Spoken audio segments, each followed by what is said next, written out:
देखिए बेटा, हमारा बेटा जो यूनिट चल रहा है वो बेसिकली चल रहा है यहाँ पे मनी और बैंकिंग, जिसके अंदर अभी तक हमने जो स्टडी करा है वो किसके बारे में करा था, मनी के बारे में, कि पैसा किसे कहते हैं। ठीक है, लास्ट क्लास के अंदर हमने एक टॉपिक और स्टार्ट किया था जिसका नाम था कमर्शियल बैंक्स। ठीक, कमर्शियल बैंक्स के बारे में हमने पढ़ा और दूसरा हमने पढ़ा था कि भाई कमर्शियल बैंक का बेसिकली काम क्या होता है। तो मैंने काम बताए थे कि बेटा जितने भी कमर्शियल बैंक्स हैं, ठीक है, उसको समझने के लिए एक काम करते हैं हम, उसको ना थोड़ा डिटेल के अंदर अभी समझते हैं कि कमर्शियल बैंक्स बेसिकली काम क्या करते हैं। देखो यहाँ, देखिए बेटा, अभी ना मैं आपको समझा रहा हूं यहाँ पे टाइप्स ऑफ बैंक्स। दो तरीके के बेटा बैंक्स होते हैं हमारे पास। एक होता है बेटा हमारा यहाँ पे कमर्शियल बैंक्स,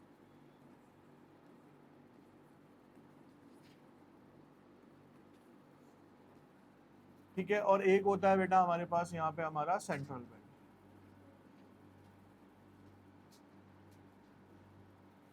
ठीक है, अब बेसिकली ध्यान से सुनना जो मैं आपको बता रहा हूं, जो कमर्शियल बैंक या सेंट्रल बैंक है बच्चे, ठीक है, ये क्या होते हैं, मैनी, यानी बहुत सारे कमर्शियल बैंक्स हो सकते हैं। लेकिन जो सेंट्रल बैंक होता है बेटा वो क्या होता है, ओनली वन। जैसे कि इंडिया के अंदर अगर हम बात करें तो हमारा कमर्शियल सेंट्रल बैंक कौन सा है बेटा, यहाँ पे आरबीआई है। अब कमर्शियल बैंक्स की बात करते हैं हम यहाँ पे, तो एसबीआई, पीएनबी, एचडीएफसी एक्सेट्रा, ये बहुत तरीके के मिलेंगे आपको यहाँ पे कमर्शियल बैंक्स काम करते हुए दिखेंगे। अब हमें समझना क्या है, देखो कमर्शियल बैंक जो है डील करता है with normal public. Commercial bank किससे डील करता है बेटा, हम सबसे करता है, हम लोगों से करता है। ठीक है, जब हम बात करते हैं सेंट्रल बैंक की, ये जो डील करता है बेटा, डील्स विद कमर्शियल बैंक्स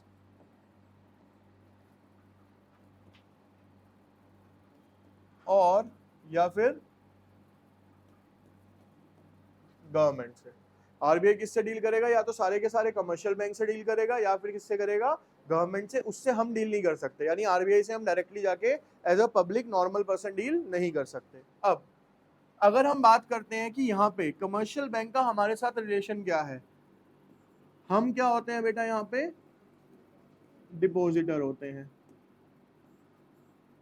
ठीक है, और वो क्या करता है, एक काम हमारे लिए, ग्रांटिंग ऑफ लोन्स।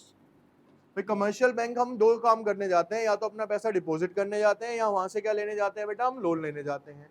अब सपोज करो मैं हूं यहाँ पे, मेरा अकाउंट है मान लो यहाँ पे बीओबी, बैंक ऑफ बड़ौदा।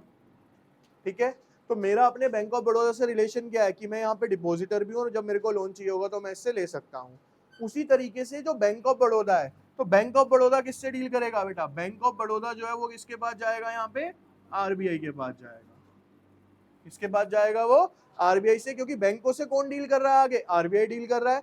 तो अगर इससे अपना पैसा जमा कराना है तो ये किसके पास जमा कराएगा, आरबीआई के पास कराएगा। और अगर किसी कमर्शियल बैंक को किसी मुसीबत में लोन की रिक्वायरमेंट पड़ जाती है तो वो लेगा भी किससे बेटा, आगे आरबीआई से लेगा। यानी इन शॉर्ट अगर हम बात करें कि सर जो एक नॉर्मल इंसान का रिलेशन अपने कमर्शियल बैंक के साथ होता है, वही कमर्शियल बैंक का रिलेशन किसके साथ होता है, आगे आरबीआई के साथ होता है। समझ आई बात, यानी जैसे हम अपने बैंकों से डील करते हैं वैसे ही वो आगे जो बैंक्स हैं वो बैंक किसके साथ डील करते हैं बेटा, आगे जाके फिर आरबीआई से डील करते हैं।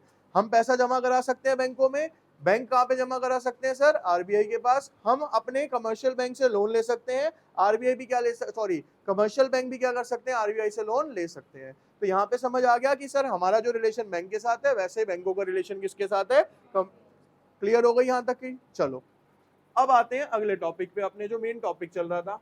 देखिए यहाँ पे अब समझते हैं हम सेंट्रल बैंक क्या है भैया। सेंट्रल बैंक बच्चे मैंने अभी आपको बताया कि सर सेंट्रल बैंक जो होता है ना एक ही होता है। ठीक है, सेंट्रल बैंक कितने होते हैं हमारे यहाँ पे, सिर्फ एक ही होता है। और वो कौन सा होता है बच्चे, यहाँ पे आरबीआई होता है। कौन सा बैंक है हमारे यहाँ पे, देखो क्या लिखा है यहाँ, कहते हैं central bank are defined as the apex financial institution apex का मतलब बेसिकली हम कह सकते हैं प्राइमरी या सबसे मुख्य। Institution that have control over the creation and distribution of money as well credit creation, यानी जो पूरा का पूरा कंट्रोल है कि इकोनॉमी के अंदर कितना पैसा जाएगा, क्रेडिट कैसे क्रिएट होगा, वो सारा का सारा किसके हाथ में होता है बेटा, यहाँ पे आरबीआई के हाथ में होता है। Central bank are responsible for managing the banking system of the whole country as well as a working towards creating a monetary policies. हमारे यहाँ पे कितना जो भी मॉनेटरी पॉलिसी बनती है, मॉनेटरी पॉलिसी का क्या मतलब है कि भाई आप बैंक में पैसा जमा कराते हो, आपको वहां से क्या मिलता है, एफडी के ऊपर ब्याज मिलता है, वो ब्याज भी कौन तय करता है बेटा, पीछे आरबीआई तय करके देगा। आरबीआई उनको आगे गाइडलाइन फॉलो करवाता है कि जो मैं आपको बोल रहा हूँ, अभी हम आगे टर्म्स पढ़ेंगे एक एक करके कि कौन कौन से वो टर्म्स होते हैं। कहता है RBI is an institution of the national importance and the pillar of the surging Indian economy. It is the central bank of India and member of the international monetary fund. International monetary fund का क्या है बेटा, RBI member भी है। और अगर हमारे देश के अंदर फाइनेंशियल सिस्टम को चलाने वाला अगर हमसे कोई पूछे कि भैया भारत के अंदर फाइनेंशियल सिस्टम कौन चलाता है, कौन रन करता है, तो कौन करता है बेटा, हमारे यहाँ पे आरबीआई करता है। सारा का सारा होलसेल किसके हाथ में है, सब कुछ आरबीआई के हाथ में। ठीक है, चलिए अब देखो यहाँ The concept of Reserve Bank of India was based on the strategy formulated by Dr. Ambedkar in his book named The Problem of the Rupee, Its Origin and Its Solution। जो आरबीआई बेटा काम कर रहा है ना, जिस concept पे काम कर रहा है, ये 1 मार्क्स में आपसे क्वेश्चन पूछा जा सकता है कि वो किसकी बेस पे काम कर रहा है। तो सर किसकी बेस पे काम कर रहे हैं वो, डॉक्टर अंबेडकर ने एक किताब लिखी थी सर जिसका नाम था problem of rupee, it's origin and it's solution. ठीक है, एक तो इस किताब का नाम याद होना चाहिए और दूसरा क्या, डॉक्टर अंबेडकर। उसके बाद This central banking institution was established based on the suggestions of the Royal Commission of Indian Currency and Finance in 1926। ये कब खोला गया था बेटा, 1926 में खोला गया। ठीक है, This commission was also known as a Hilton Young Commission, और इसको किस नाम से जाना जाता था, Hilton Young Commission। ये डाटा वाला क्वेश्चन है बेसिकली आपका। कहता है in 1949 the Reserve Bank of India was nationalized and become a member of Bank of Asian Clearing Union। 1947 में देश क्या हुआ था, आजाद हुआ था। 1949 के अंदर आरबीआई को क्या मिला बेटा, एक तरीके से नेशनलाइज किया गया। नेशनलाइज का मतलब पूरे देश के अंदर इसको रेगुलेट किया गया and become a member bank of the Asian clearing union, इसका एक मेंबर बनाया गया। RBI regulate the credit and currency system in India, ऊपर भी हमने पढ़ा है भैया, जितना भी पैसा आएगा, जितना भी उधार आएगा, वो सारा किसके थ्रू आएगा बेटा, आरबीआई के थ्रू आएगा। The chief objective of the RBI are sustain the confidence of the public in the system, protect the interest of the depositor, offer cost-effective banking services like cooperative banking and the commercial banking to the people। अब अगर आपसे पूछता है sir RBI का main काम क्या होता है, तो बच्चे आरबीआई का जो मेन काम है ना वो क्या है, पहला काम कि वो आपके अंदर कॉन्फिडेंस पैदा करता है। देखो आज हमें पता है, एक एग्जांपल सुनते हैं स्टोरी के रूप में। जब बेटा हमारे यहाँ पे डीमोनेटाइजेशन हुआ था, डीमोनेटाइजेशन का मतलब था हमारे सारे 500 1000 के जो नोट थे, 1000 के नोट सारे क्या कर दिए गए, बंद कर दिए गए। उस टाइम पे एकदम भगदड़ मची थी, नहीं मची थी, मच गई। उस टाइम पे आपको अगर याद होगा तो किसने श्योरिटी दी थी कि आपके सारे नोट बदल दिए जाएंगे, आरबीआई ने। आरबीआई ने कहा था कि लास्ट डेट कमर्शियल बैंक में जाके आप तब तक बदलवा सकते हो तो बदलवा लो, वरना उसके बाद भी 6 महीने तक आरबीआई अपने बेस पे क्या कर रहा था, उन नोट्स को क्या कर रहा था, कन्वर्ट कर रहा था। तो लोगों का भरोसा किसकी वजह से है बैंकिंग सिस्टम के ऊपर, आरबीआई की वजह से है। तो आरबीआई बिल्ड करता है, एक तो कॉन्फिडेंस बिल्ड करता है बच्चे उसके ऊपर, और दूसरा ये कमर्शियल बैंक की सर्विसेज वगैरह को रेगुलेट करने का काम करता है। अब पढ़ते हैं तो इसके क्वेश्चंस, देखो यहाँ पे सबसे पहले क्वेश्चन है बेटा यहाँ पे, what is the primary function of the central bank. अब जिससे मैं पूछूं बस वही आंसर करेगा।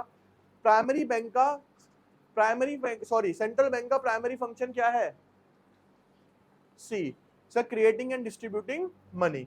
उसके बाद आता है what book served as the basis for the establishment of Reserve Bank of India. अभी मैंने आपको टिक कराया था, हाँ Pradhan ji, B problem of rupee, it's origin and it's solution. When did the Reserve Bank of India become a member bank of the Asian Company? इसमें से कौन से साल के, 1949 के अंदर। 1949 के अंदर क्या हुआ था, उसे एशियन बैंक का क्या बनाया गया था बेटा, मेंबर बनाया गया था। उसके बाद आता है what does reserve Bank of India regulate, जिससे मैं पूछूं बस वो, ठीक है, हाँ बोलो, सी सर, क्या रेगुलेट करता है, credit and currency system in the India, यानी कितना उधार देना है, कौन सी करेंसी चलानी है, वो सब किसके हाथ में होता है बेटा, भारत के अंदर आरबीआई के हाथ में है। उसके बाद है what is the one of the most primary objective of the RBI mention in the data, इसमें से सबसे इंपॉर्टेंट कौन सा काम है? B, sustaining public confidence in the banking system. ये क्या काम करता है? लोगों का एक कॉन्फिडेंस बिल्डअप करता है बैंकिंग सिस्टम के ऊपर। ठीक है, देखो बेटा फंक्शंस ऑफ सेंट्रल बैंक दिए हुए हैं आपको, ये कुछ फंक्शंस हैं। अब इनको मैं डिटेल में एग्जांपल के साथ पढ़ाऊंगा आपको, ठीक है? तो ध्यान से सुनेंगे पहले इसको अच्छे से। देखिए बेटा, functions of central of bank की बात करी जाए तो देखो सबसे पहला फंक्शन जो आता है बेटा, इसे बोला जाता है बैंक ऑफ इशू। क्या बोला जाता है इसको? Bank of issue.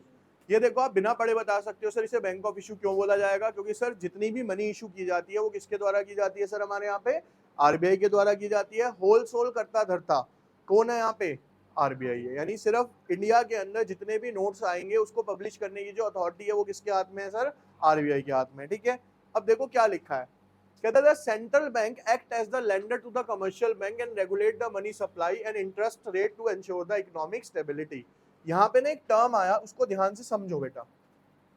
देखो यहाँ क्या बोला गया कि the central bank act as a lender to the commercial bank. अभी मैंने क्या बोला था कि कमर्शियल बैंक को अगर पैसे की जरूरत होगी तो वो किसके पास जाएंगे? सर आरबीआई के पास। तो आरबीआई को पैसा देगा कौन? कमर्शियल बैंक्स देंगे ना सारे के सारे। तो यहाँ पे टर्म क्या आया कि the central bank act as a lender to the commercial. Lender का मतलब कौन होता है? जो उधार दे रहा है। तो उधार कौन देता है कमर्शियल बैंक को? आरबीआई देता है सारा का सारा। ठीक है, हियर आर अ फ्यू की points about the bank of issue.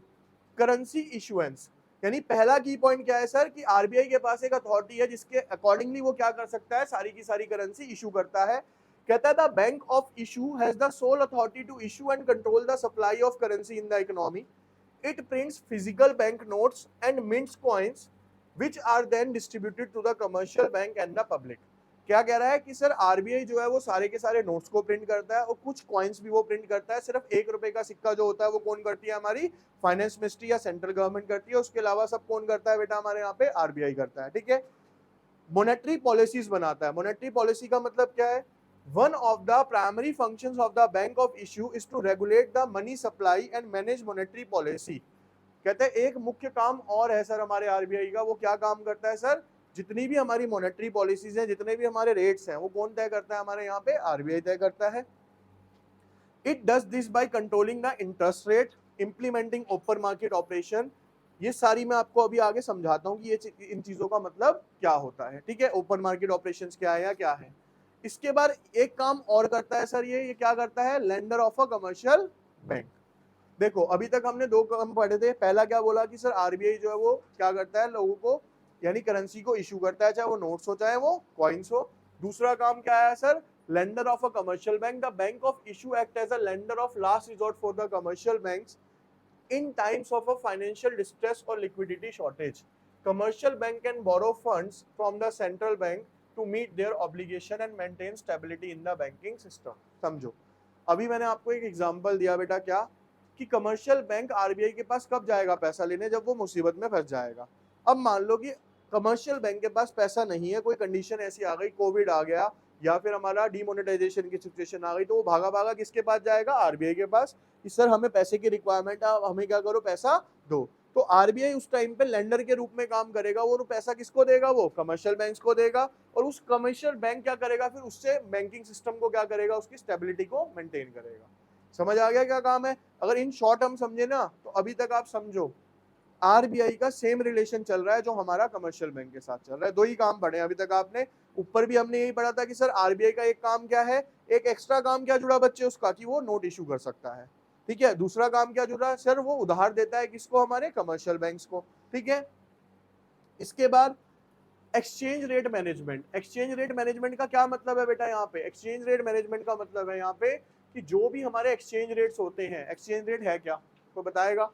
Exchange rate का मतलब होता है, सपोज करो आज $1 90 का है, तो मैं कहूंगा कि मुझे $1 के बदले में इंडिया के कितने रुपीस देने पड़ेंगे बेटा? 90 रुपए देने पड़ेंगे। तो वो क्या हो गया? यहाँ का फॉरेन एक्सचेंज रेट कहलाता है। क्या कहलाता है वो? हमारा एक तरीके से फॉरेन एक्सचेंज।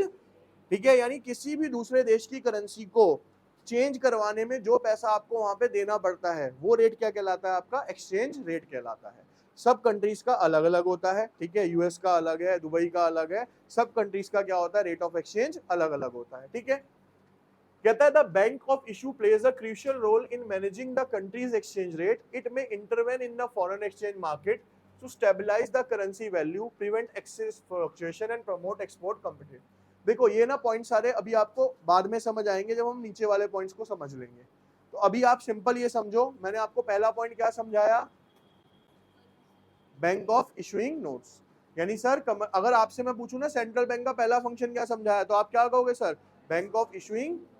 ठीक है, उसमें हमने समझ लिया क्या क्या काम करता है बच्चे, वो एक तो नोट्स और कॉइन्स को इशू करता है, दूसरा कमर्शियल बैंक को मुसीबत के टाइम पे क्या प्रोवाइड कराता है बेटा, वो लोन प्रोवाइड कराता है, फॉरेन एक्सचेंज को क्या करता है, वो कंट्रोल करता है। ठीक है, अब चलते हैं आगे। देखो इसके बाद दूसरा फंक्शन आता है इसका बेटा, गवर्नमेंट बैंक और बैंकर टू द गवर्नमेंट। सुनो आपको ना एक एग्जांपल देता हूं, ध्यान से सुन के मेरे को आंसर करने की कोशिश करना। आपको एक टर्म पता है बेटा हमारे यहाँ पे LIC, ठीक है ना, जीवन के साथ भी और समझ रखा है। अब ऐसा क्यों है और LIC पैसा ला कैसे रही है, LIC के इनकम सोर्सेज क्या है। और LIC आपको पता है गवर्नमेंट इंस्टीट्यूशन है, ये तो पता है ना। अब ये कमा कैसे रहे हैं, बेसिकली होता क्या मैं आपको बताता हूँ। गवर्नमेंट बैंक और बैंकर टू द गवर्नमेंट का मतलब है RBI ना बेटा एक रोल प्ले करता है जहां पे वो गवर्नमेंट का बैंक कहलाता है। तो गवर्नमेंट की बेस पे जो भी डिसीजंस लेने होते हैं कि हमें पैसे को कहाँ पे इन्वेस्ट करना है, देखो सीधा सा लॉजिक है, आपको एक एग्जांपल के थ्रू समझाऊंगा, आप यहाँ पे इसको समझना, आना किसी और चैप्टर में लेकिन यही समझ लो। मैंने आपसे बात करी मान लो LIC की, ठीक है, LIC की ना आप कोई भी पॉलिसी करा लो, कोई भी जितने मर्जी नाम से आ रही हो, जीवन ये वो सब कुछ भी करा लो, सबका मिला मिलाया जो पर एनम इंटरेस्ट बैठेगा ना बेटा, वो बैठेगा कितना, ठीक है, इतना ही होता है। वो लॉन्ग टर्म होती है तो कंपाउंडिंग होके क्या होता है, आपको लगता है कि आज हमने 13 लाख रुपए डाले, उसके बाद हमें 50 लाख रुपए मिले, लेकिन आप ये भूल जाते हो कि भैया मिल भी तो 25 साल बाद रहे हैं, 25 साल बाद उस 50 लाख की वैल्यू क्या होगी। भाई आज से अगर 10 साल पहले बात करें, शादी आराम से 30-40 लाख में हो जाती थी, आज 1.5-2 करोड़ रुपए में हो रही है, 25 साल बाद क्या होगा, बढ़ेगी ना कीमतें। तो बेसिकली वो समझो एक तो। दूसरा बेटा कि मान लो कि LIC आपको रेट ऑफ रिटर्न कितना दे रहा है, 8-8.5%। अब LIC कहां से कमाएगा, भैया आपने यहाँ पे पैसा दिया, ठीक है, उस पैसे को LIC क्या करेगा आगे, कहां पे, मार्केट के अंदर, ठीक है। अब जिन मार्केट्स के अंदर वो इन्वेस्ट कर रहा है बेटा, वो मार्केट्स ऐसी हैं या तो प्रॉफिट भी दे सकती हैं या लॉस भी दे सकती हैं, लेकिन LIC जो है ना वो इतनी बड़ी बैंकिंग प्रणाली है कि उसके अंदर जो बैठे हुए होंगे ना, जो इन्वेस्ट कर रहे हैं, वो सारे क्या होंगे, मतलब एक्सट्रीम लेवल के पढ़े लिखे बंदे होंगे, वो ऐसे पैसे को कहीं पे भी इन्वेस्ट। अब होगा क्या, मान लो उन्होंने 10 जगह पे पैसा इन्वेस्ट करा, उसमें से मान लो 2 जगह पैसा डूब भी गया, लेकिन 8 जगह क्या करेंगे बेटा, वो पैसा कमा के ही निकलेंगे। और वो पैसा कमाने की लिमिट क्या है, हो सकता है कि जो इन्होंने आपका पैसा लगाया उससे उन्होंने साल में 14% की रिटर्न ली हो सकता है उन्होंने 25% की रिटर्न ली हो सकता है उन्होंने 30% की ली हो सकता है, क्योंकि वो पैसा कहाँ पे लगा हुआ है, मार्केट के अंदर, शेयर्स के अंदर, यहाँ पे इन्वेस्ट किया गया। उन्होंने कितना कमाया, आपको दिया कितना, समझ गए इनकम सोर्सेज क्या चल रहे हैं, सब कहीं ना कहीं पे इन्वेस्ट कर रहे हैं आपका पैसा लेके, ये चीज क्लियर हो गई। तो सेम बेटा यहाँ पे जो बताया जा रहा है ना, गवर्नमेंट बैंक और बैंकर टू द गवर्नमेंट, कहते हैं central bank act as a banker and a financial advisor to the government, as banker to the government it performs the following functions. अब ये बैंकर कैसे होता है मैं बताता हूँ। जितने भी, जैसे हमारा रेलवे है, तो रेलवे का पैसा कहाँ जाता है, RBI के पास, इनकम टैक्स अथॉरिटी है। कभी सोचने वाली बात है ना, सर हमारा इनकम टैक्स अथॉरिटी है, उसका पैसा कहाँ जाएगा, वो तो खुद ही एक पब्लिक सेक्टर है, सरकारी सेक्टर है, और पैसा भी कितना आता है, हजारों लाखों करोड़ रुपए आता है, तो वो कहाँ जमा होना है बेटा, RBI का। जो भी गवर्नमेंट के बड़े बड़े संस्थान है उनका डायरेक्टली बैंक अकाउंट कहाँ पे होता है, एक तरीके से RBI बेसिकली कह रहा है। देखो it manages the account of the government, ये क्या करता है बेटा, गवर्नमेंट के सारे अकाउंट्स को मेंटेन करता है। It accept receive from the government and make payment behalf of it, ये गवर्नमेंट की बिहाफ पे डिपॉजिट भी एक्सेप्ट करता है, और गवर्नमेंट की बिहाफ पे क्या करता है, अगर मान लो हमें फॉरेन कंट्री में पेमेंट करनी है, कहीं पे पेमेंट करनी है, तो वो भी कौन कर देगा, RBI कर देगा। It grant short term loans and credit to the government, even बेटा जब हमारी गवर्नमेंट को भी उधार की जरूरत पड़ती है तो वो किसके पास जाती है, RBI के पास जाती है। It performs the task of managing the public डेब्ट, यानी जो भी उसने उधार दिया हुआ उसको मैनेज करने का काम भी कौन करता है, RBI करता है। The central bank advise the government on all the banking and financial matters. जितने भी आपके फाइनेंशियल मैटर्स होंगे या जो भी होगा उसके ऊपर जो सारा का सारा डिसीजन लेगा बेटा वो कौन लेगा, हमारा आरबीआई लेगा। इसको एक एग्जांपल के थ्रू समझो। जब बेटा हमारा कोविड आया था तो कोविड के टाइम पे एक आपने दिक्कत समझी होगी, आप सबके साथ भी हुई होगी, लोगों के पास पैसा आ नहीं रहा था लेकिन लोगों की बहुत सारी ईएमआई चल रही थी, सबको किस्तें भरनी थी। तो उस टाइम पे भी आरबीआई निकल के आया था। आरबीआई ने क्या कहा था कि ठीक है, उसने कुछ ड्यूरेशन दी थी कि यहाँ तक आप किस्तें मत भरो, आप पे एक नॉमिनल चार्ज लगेगा, जब ये सिचुएशन सही हो जाएगी तो उसके बाद आप क्या करना, इंस्टॉलमेंट्स को पे करना दोबारा से स्टार्ट कर देना। तो ये डिसीजन भी किसने लिया बेटा, आरबीआई ने लिया ना। तो यानी गवर्नमेंट के बिहाफ पे जितने भी बैंकिंग से रिलेटेड या फाइनेंशियल डिसीजन है वो भी कौन लेता है सर, हमारे यहाँ पे आरबीआई ही लेता है। क्लियर हो गए पॉइंट, ठीक है। अब इसके बाद आता है bankers bank and supervisor. Bankers bank और सुपरवाइजर का मतलब समझो। अब आप बैंकर्स बैंक का मतलब होता है जितने भी हमारे यहाँ पे बैंक है बेटा उनका, और सुपरवाइजर कौन है हमारे यहाँ पे, सेंट्रल बैंक है। कहता है custodian of a cash reserve. देखो हमारे यहाँ पे ना क्या आता है, फॉरेन एक्सचेंज। तो गवर्नमेंट का रूल कह लो या आरबीआई का रूल है, वो क्या है कि कोई भी बैंक अपने पास फॉरेन एक्सचेंज नहीं रख सकता। जिस भी बैंक के अंदर जो भी फॉरेन एक्सचेंज आएगी वो सारी की सारी उसे कहां पे डिपॉजिट करनी पड़ती है बेटा, आरबीआई के पास करनी पड़ती है। क्यों? क्योंकि गवर्नमेंट ने इसे क्या नाम दिया हुआ है बेटा, custodian of a cash reserve. Cash reserve कौन से, फॉरेन रिजर्व वाले जो होते हैं। देखो क्या लिखा है, the custodian of a cash reserve typically refers to the entity or institution responsible for holding and safeguarding a country's or organisation cash reserve. यानी पूरे देश का जो कैश रिजर्व अपने पास संभाल के रखते हैं उसको बोला जाता है क्या, custodian of a cash reserve. This role is crucial in maintaining the stability and security of the reserve, ensuring their availability when needed. अब भैया आरबीआई को क्या देखना पड़ता है कि हमारे देश में इतना पैसा रहे कि कभी हमारे देश को या हमारी सरकार को जरूरत पड़ जाए तो उस टाइम पे मैं वो पैसा उन तक प्रोवाइड करा सकूं। तो ये सब कौन देखता है बेटा, हमारे यहाँ पे आरबीआई देखता है। In case of country the custodian of a cash reserve is often the central bank or a designated agency responsible for managing the nation's monetary policy।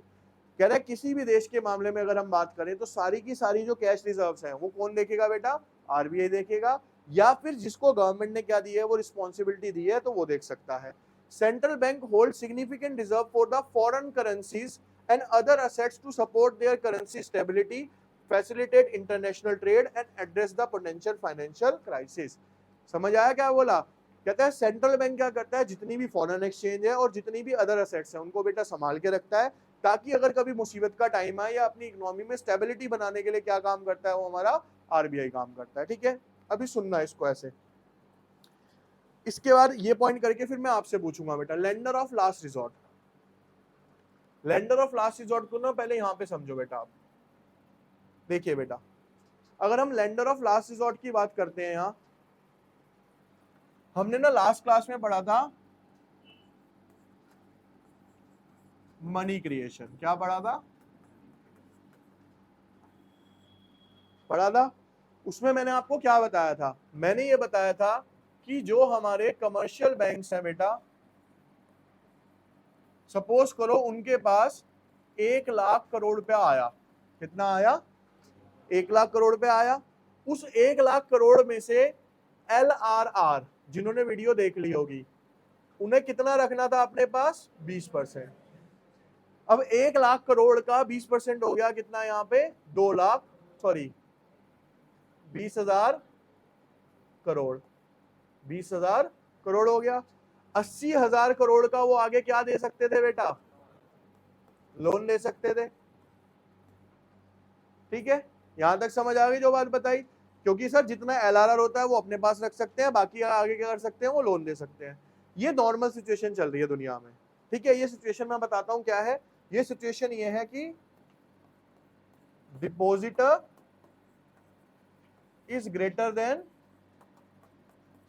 विड्रॉर्स। ठीक है, यानी पैसा जमा करने वाले ज्यादा है सर, निकालने वाले। ये नॉर्मल सिचुएशन चलती है बैंक के अंदर कि भाई डलवा रहे हैं निकलवा रहे हैं, चलता रहता है। अब क्या हुआ, चांस की बात ये हुई कि क्या आ गया बेटा, यहाँ पे कोविड आ गया। अब ये जो नीचे सिचुएशन लिखी है मैंने, ये हो गई अपोजिट। विड्रॉअर इज मोर देन और even not a single depositor, depositor थे ही नहीं, सिर्फ क्या थे बैंक के बाहर, भैया काम था नहीं किसी के पास, कोविड था, सैलरी आनी नहीं थी, जो पैसा बचा बचाया था सब निकालने पहुंच गए बैंक। अब यहाँ पे बैंक की सिचुएशन समझनी है हमें। बैंक ने क्या किया बेटा, 20% अपने पास रखा, 80% का क्या दे दिया, आगे लोन दे दिया।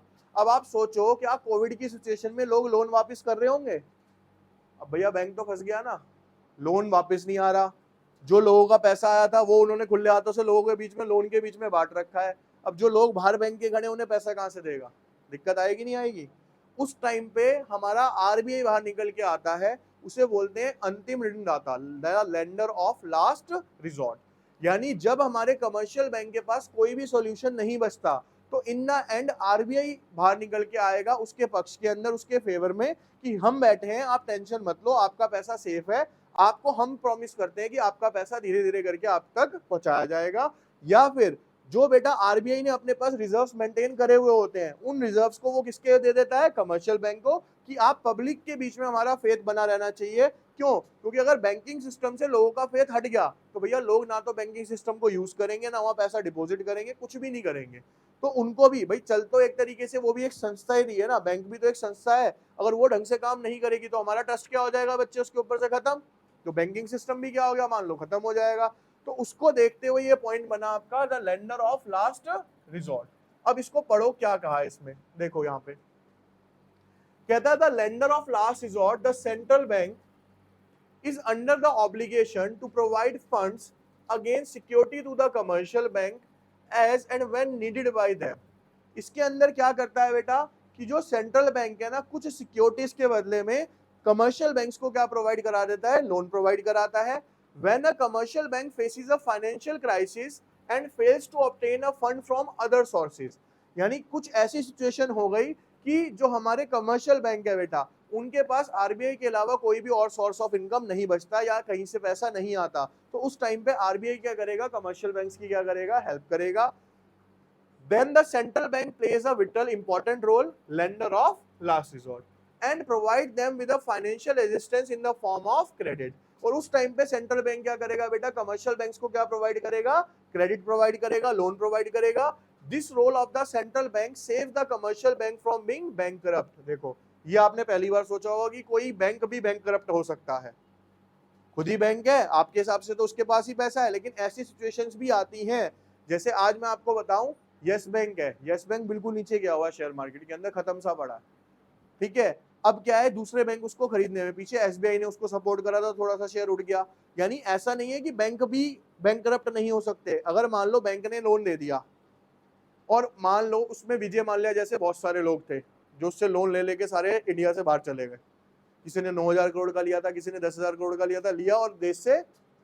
अब भैया बैंक के पास तो पैसा आना नहीं, लेकिन पब्लिक का पैसा बैंक नहीं रोक सकता, तो बैंक का जो ओनर होगा या जो बैंक को चला रहा होगा वो क्या हो गया, उस कंडीशन में बैंकरप्ट हो गया। तो उस टाइम पे भी कौन हेल्प करेगा बेटा, आके आरबीआई हेल्प करेगा। तो आरबीआई ने क्या कहा, thus the central bank plays the role of guarantor. किसका रोल प्ले करता है बेटा, वो guarantor for the commercial banks and maintains a sound and healthy banking system in the economy. तो उस टाइम पे आरबीआई कोशिश करता है कि हमारा जो बैंकिंग सिस्टम है वो हेल्दी वे के अंदर काम कर सके, इसीलिए बेटा वो क्या बन के आता है, उनका लेंडर ऑफ लास्ट रिजॉर्ट बन के आता है। क्लियर है यहाँ तक के पॉइंट्स?